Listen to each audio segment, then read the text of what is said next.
Good morning. It is a rainy day out here. I have my little blanket. I'm all cozy.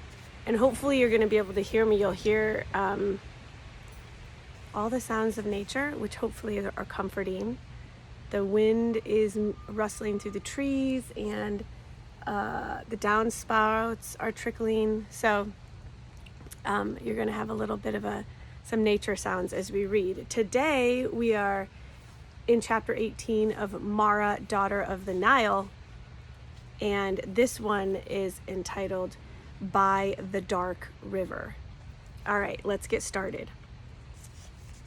It was an hour before the clang of shovels ceased. Shefdu, sitting on a rock some yards away, was aware of eerie silence and raised his head.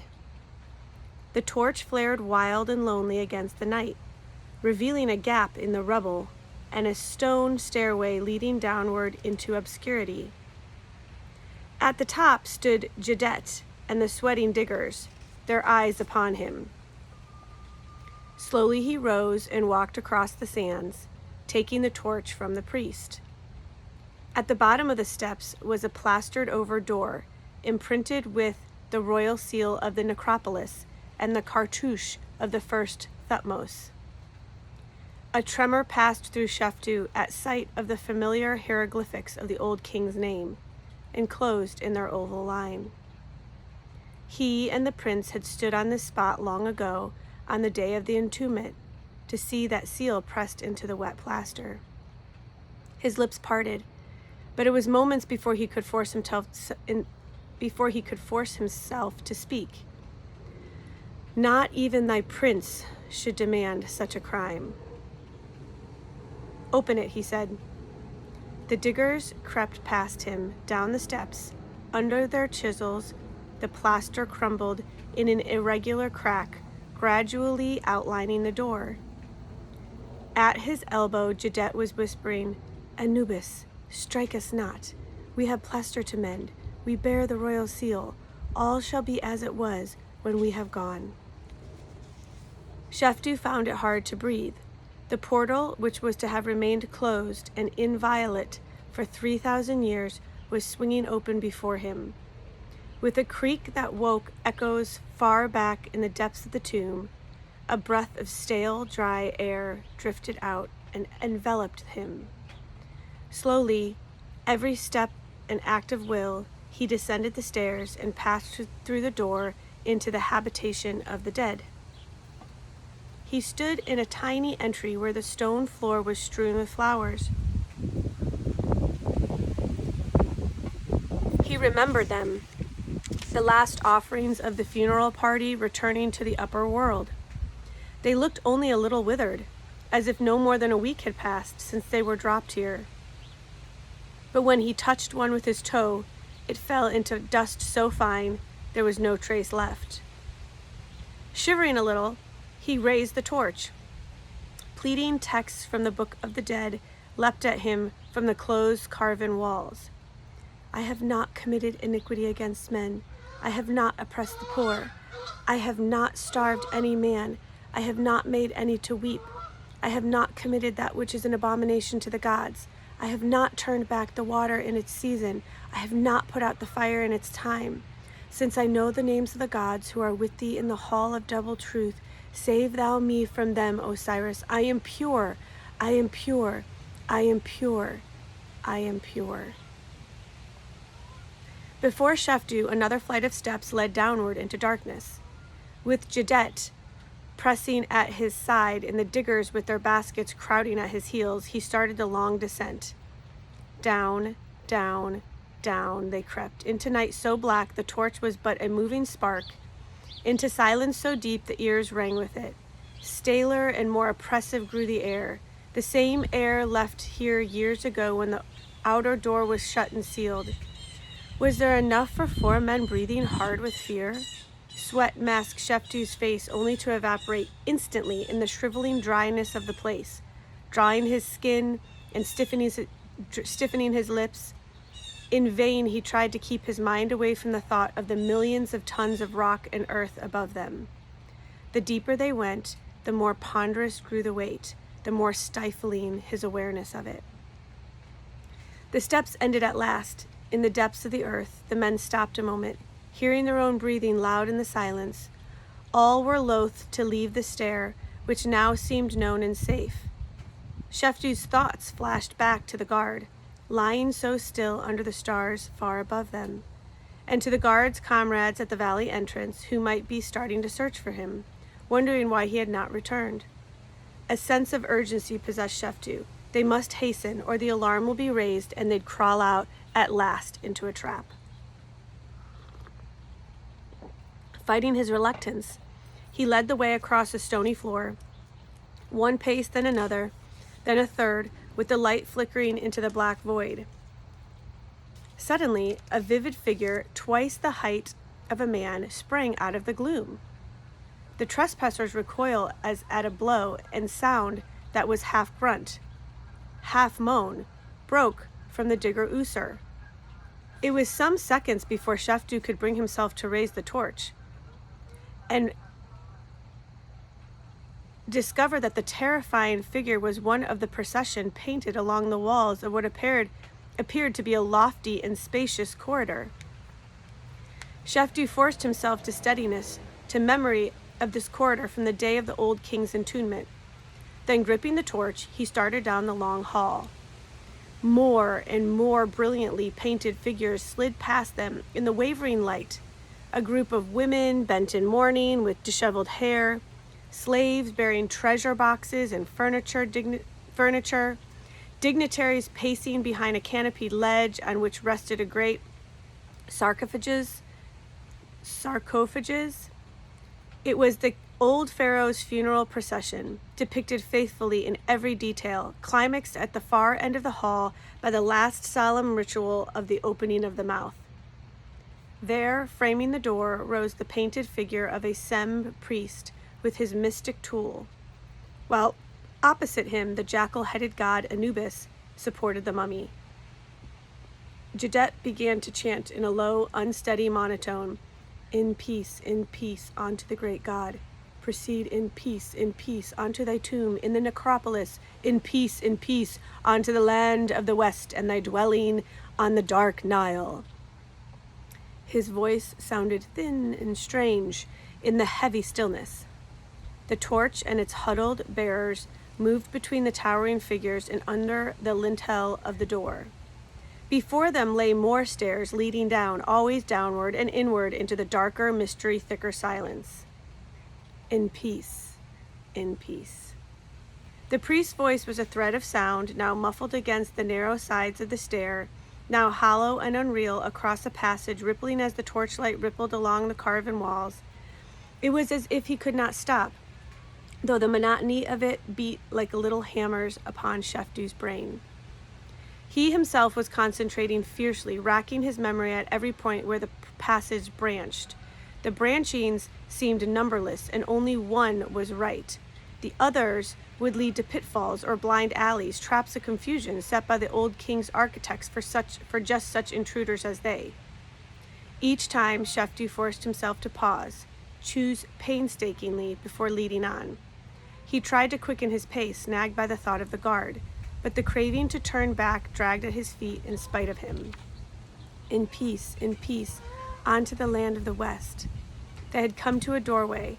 Across its threshold lay the first storeroom, a large chamber crowded beyond the reach of the smoky light with the possessions of the dead. Here were chariots, dismantled and stacked along one wall. There a great golden couch, an ebony throne. Everywhere carven chairs and tables, stools, headrests, chests, and boxes of clothing, all moveless but somehow waiting. The torch flickered in the still dead air, but when Sheftu slowly extended its walls came alive with rows of painted servants, copper-skinned, white-clad, bearing trays of fruit and meat, jars of wine, platters of bread. Sheftu stared up at them. It was here the house of the king began in earnest, and these were his servants. Sheftu knew well they were no longer the mere painted outlines they had been on that day long ago when he had walked here grieving beside the prince, when the air was still heavy with the funerary myrrh and flowers, the priest still droning. The moment the wine of the last libation had dried upon the floor, and the silent dark closed in, these figures had been transformed, transmuted, quickened with that mysterious other life which called their cause out of the paint and plaster to the wraith-like servants of the dead king. Sheftu shivered. What right had he, the living, to look upon them now? "Allow us to pass, O Ka of the Pharaoh," he whispered. "We leave undisturbed your furniture and linen. We leave you slaves to serve you, your chariots to carry you through the shining streets." Jedette's mumbling grew more urgent. In peace, unto the great God. Proceed in peace, unto thy tomb in the necropolis. In peace, in peace. Through that chamber and the next they moved, while awareness of the dead king grew always stronger as the torchlight shone over more and more of his possessions. His presence was everywhere about them now, in the jars of honey and unguents sealed with his cartouche, in the shelves bearing his favorite joints of meat, in the sandals he had worn, the spear he had flung, the tiny box that held his eye paint. Every step led them nearer to him. On the walls were his fowlers and herdsmen, his fishermen, dragging in their brimming nets, men threshing his grain or pressing out his wine or fashioning his golden collars. All workers laboriously ceasing for the royal Ka, all shocked motionless by the desecrating glare of the torch and the footsteps of living men. So essentially, just so I can stop right here and maybe give you an idea of like their religion or belief system was that once that like the Pharaoh was buried with all of his things, every last one of them, and all of his servants, and they were painted all on the walls, and it was kind of a feeling or a belief that that the spirits of all of those servants and fishermen, and even like they were all keeping the Pharaoh alive in the other life with all of his things. So that's why this is such a huge crime. Sheftu's lips were parched, his nerves taut as bowstrings. Was the thin air growing harder to breathe, or were the angry hands of Kefs squeezing at his lungs? An eternity must have passed since they left the starry night far, far above. Jedette touched his arm suddenly. Ahead lay a door, the final door, for golden statues of the goddess Isis guarded it on either side. They shone fiercely yellow in the torch light as the intruders drew near. They blinded the eye with their hot glitter, but they did not strike. Sheftu heard the harsh breathing of Usur behind him as they passed under the upraised staffs and across the threshold of the last and holiest chamber, the heart of the tomb. There they stopped. Even Jedette's chanting ceased at last. Profound and utter silence closed over them as they stood amid a still magnificence. The room was filled with treasure. Everywhere, coffers, chests, carven boxes spilled it out upon the floor. Jewels and satin ebony, ivory pale electrum, tall alabaster vases hollowed to fragile translucence, but above all, gold. Yellow gold that winked and gleamed and glinted from every corner of the chamber. At first, Sheftu could see nothing else. Half dazzled, he dragged his eyes from the glitter. Before him, a path had been swept clean through the rich profusion. At its end, 2 life-size statues of maidens stood, 1 foot advanced. Their dresses shimmered with silver and carnelian, and they held baskets of foodstuffs in their golden arms. These were the gentle Ushabti, closest guardians of the king. They were radiant in the light, with their shining brows and their ageless eyes of lapis lazuli. Between them loomed the huge sarcophagus, veiled by a linen pall so sheer the pink granite showed through its folds. On the wall behind it, the great god Osiris himself welcomed the king's soul to paradise, while on the other walls a host of deities in mystic headdresses were lined in overpowering grandeur. Shefdu sank to his knees. No longer able to withstand his awe, he felt all sense of time and memory fade away. All objects blur except the tranquil faces of the Ushabti and the sarcophages they guarded. Here was the ultimate moment, perhaps his last, for he was in the presence of the dead. A strange rustling sound in his ears. Was it the Kef's dark wings or the thundering of his own heart? Nay, it was neither. Shefdu's mind sprang awake, full of the stealthy shuffle of palm leaf sandals. Usur, the digger, was creeping past him, his profile rigid, his gaze fixed unswervingly on the golden statues. He held a rock in his upraised hand. In a flash, Keftu knew his purpose. He meant to smash the eyes of the Ushabti so they could not watch what was to come. Shefdu leaped for him, struggling to wrest the weapon from his hand. The man made no sound, but his strength was terrible. In utter silence, the two strained together while the light flickered and danced crazily upon the wall. Hampered by the torch, Shefdu was already sinking to his knees in the moment it took for Camus and the priest to overpower Usur and pin him fast. Shefdu staggered to his feet and seized the rock, holding it poised over his sweating victim's head in a fist that trembled with longing to smash it down. "Stay thy hand, my lord," came Jadet's low voice. Not every man can bear his fear. Slowly Shefdu's arm came down, his fury faded. It was true. He could not have borne his own tonight save for the purpose which so consumed him that he could give heed to nothing else. He shook his head, trying to steady his thoughts. This Usur was a sound enough fellow in the world of daylight, a weaver, well respected, and as courageous as the next one. But what man was prepared to defy the very gods? It was not this man who broke that was surprising. It was his companion, who still held staunch. In wonder, Shefdu turned to Camus and saw the answer written on his broad and humble face. It was Shishai whom Camus followed with blind devotion, though he led straight into the land of darkness. So you guys remember that Shishai and Shefdu are the same people. Remember? Shefdu is what they call him in the palace, and Shishai is like his alias or his other name that people call him at the Inn of the Falcon. Shefdu put a hand on the massive shoulder, then turned to Usur. "Do not touch the Ushabti. You must not blind the guardians of the Pharaoh and leave him defenseless against his enemies. We come here not to rob, but to rescue Egypt. Do you understand?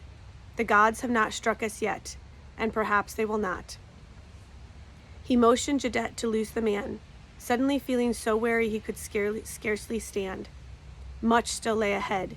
There was the treasure to sort, their funerary offerings to set out in place of the gold they took, the baskets to fill and carry through all the rooms and along the stairs and passages back to the upper world. Then the outer door to plaster over and mark with the golden seal. Aye, and what of the guard? Before they sealed the door, they would have to carry him down into the first little flower-strewn chamber. The ways of the gods were strange. This common guard, distinguished by naught save stubbornness, had exchanged his life for Egypt and would sleep forever on the doorstep of royalty. Unless, of course, he had been missed by his comrades. The thought prodded Shefdu's tired mind once more. "Make haste," he muttered, "pick out the heaviest gold." He never knew how long they labored there below the towering image of the gods, weighing the treasure in their palms, packing the massive cups and crowns and chains and collars in the bottoms of the baskets, the jewels and necklaces on top. For Shefdu, their work took on the unreality of a fevered dream in which only the cold weight of the gold and the sound of labored breathing went on, unchanging. He was near exhaustion. The struggle with Usur had nearly drained his strength. Already taxed by days of strain and a night of unbearable tensions, his anxiety swirled around him. The guard, the passing of time, the uncertainty of getting out of the valley, and above all, the deep hatred of what he was doing. Every move he made, every cup and goblet he plucked from its place, did violence to a lifetime of stern teaching. "But it is not for ourselves, it is for the king. He told himself, better we die than Egypt. Mother of truth, how hard it was to breathe. Sheftu dragged himself erect, a gold chain dripping from his hand, and frowned toward the stone urn into which he had thrust the torch. The flame burned murky and uneven. Was it nearly used up, or had their hungry lungs consumed the air too? Require it to live. The flame burned murky and uneven. Was it nearly used up, or had their hungry lungs consumed the air it too required to live? Camus, light a fresh torch, ordered Sheftu. The big man straightened, stared blankly at the torch, then paled. Master, he whispered, we did not bring another. The room grew painfully still. Every mind was filling with a new fear, so fundamental that it swallowed all the rest, the fear of the dark. Here below, the earth darkness was total, absolute, unnatural. They remembered too well how it had followed and surrounded them through the whole descent, a formless monster held at bay only by their tiny flame. They remembered the black labyrinth awaiting them now, the windings, the echoing halls and stairways, the lonely passages that led nowhere, through which they must journey back. There was a low moan from Usur. The wildness was coming over him again, and Sheftu lashed his tired will to combat it. No matter, his voice sounded strange. He fought to steady it, though his tongue felt thick and numb. This one will do, but there is little air left here. Hurry. To his relief, the need for haste submerged Usur's panic. They fell upon the gold with redoubled effort. But Sheftu's eyes slid back to the torch. Perhaps it was only air it lacked. Perhaps it would burn bright again when they left this chamber where they had worked and breathed too long. The baskets were nearly full now, the room stripped of its glitter, looking stark and somber. You must take what is his, even to the royal cobra and the collar of amulets. Sheftu's head throbbed. He turned slowly to the sarcophagus. I can't say this word. Guys, help me out. Sarcophagus, running his tongue over his lips without changing their dryness. Be ruthless. It must be done, he told himself. He beckoned Jadet with a faint jerk of his head. Together they hurried down the clean-swept path, past the Ushabti, to the spreading edge of the pall. Sheftu lifted it grimly, afraid to pause an instant. Avoiding each other's eyes, the two men seized the heavy lid and struggled to turn it diagonally on its base. It would not budge. Usur, Camus, Jadet panted. The diggers came, laid hold. Nothing mattered now but haste, the dying torch, the dark. Under the straining of 8 strong arms, the thick slab grated, inched outward with a horrible grinding of stone on stone, and turned at last to lay open a triangular area at its head. The torch was guttering lower and lower. Sheftu did not look upon the dead king's face, but plunged its arm blindly into the dark cavity of the coffin. They came out laden with solid gold amulets worth a prince's ransom. He forced himself to grope once more to find the heavy circlet with its golden cobra that bound the forehead. He drew it forth, shining, cold. Now, he whispered. Once more the shoulders strained in frantic haste. The torch sputtered feebly, winked. The lid grated into place. Sheftu flung the pall across it, sprang with the others for the baskets and the torch. They fled, their starved lungs dragging at the air. Through the doorway, beneath the upraised golden staffs of the twin Isis statues, in and out among the furniture and piles of weapons that littered the floor, on into the next chamber, past the painted fishermen and threshers, the endless shelves of goods, down a passage and up 3 stairs and on. Nay, wait! Sheftu halted, panting. He thrust out the torch, staring at the walls ahead of him, the stairs behind. The light shone dully across the open of the second passage. This way. He swerved into it, all his fresh crawling. It would have been so easy to miss it altogether. He must go more slowly, to be sure that every turn was right. But if he lagged, what if the torch... He looked up at it anxiously. The air seemed better now, but still the flame sank. It was not the lack of air then. The torch itself was all but gone. Faster, faster, but take care. One of the diggers stumbled on a threshold, and his heavy basket lurched sideways, spilling a stream of gold.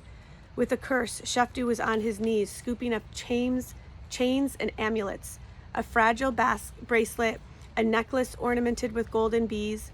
"Leave it," gasped Jadet, himself snatching up handfuls or two and stuffing them into the basket. "Leave the rest. Go on." Sheftu groped once more, swept a fortune into a fold of his cloak, and left another where it lay as he staggered to his feet. They fled on, past the pile of dismantled chariots and the great couches, away from the mysterious painted presence of the servants on the walls, through a corridor, around a murky bend. The gloom swept closer. Suddenly, loomed like a monster over them. Sheftu stopped, unable to see the passage at his feet. All eyes went to the torch, just as the last flame sickened and dropped to nothing. A red coal glowed on it for a moment, deepened to crimson as the swirling dark closed in, then died. Blackness engulfed them. That is the end of chapter 18, Mara, Daughter of the Nile. Ooh, it gets good! Enjoy, guys.